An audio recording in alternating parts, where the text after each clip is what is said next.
First, I'd like to welcome my classmates to sunny Southern Florida for this week's discussion post presenting dissertation reviews on the dual skills of leadership and the response by organizational teams to internal and external competitive threats. Market-related crisis, one could go back to the 1982 Tylenol incident, where the packaging was being compromised in stores and the product laced with poison. Several people died in that incident, and the response of Johnson & Johnson, the manufacturer, is a classic.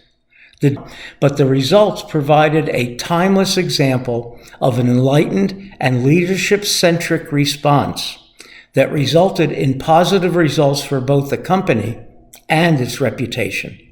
These dissertation papers present various aspects of corporate and educational development and workings of leaders, product development and response champions, along with their major traits that many had in common. In each case,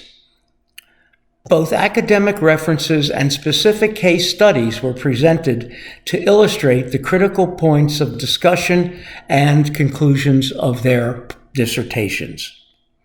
To begin, as noted by researcher and author Donald DiPaolo in describing or questioning the value of leadership at the education at the college level, he notes, quote, "Many in the field wonder if leaders are developed more by accident than by leadership education efforts."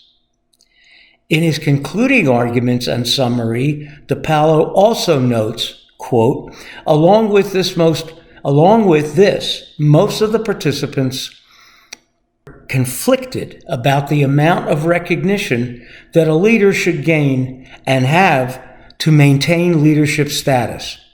essentially hedging his overall conclusions about the actual level of educational impact on the development and exercise of leadership skills and how it might affect individuals who looked upon themselves as leaders in future industrial and other organizations. It could be argued that leadership skills are critical in the performance of corporate teams, particularly those assigned to respond to various crises and computational threats,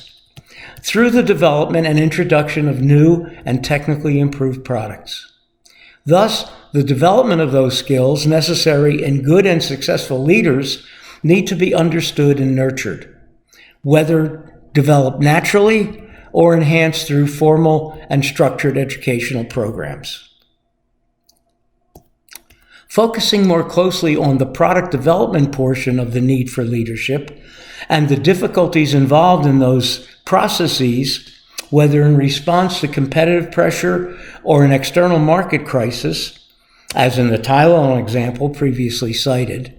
the most direct relationship between new product development, corporate, financial, and organizational health and growth is presented by author Yasser Sumtra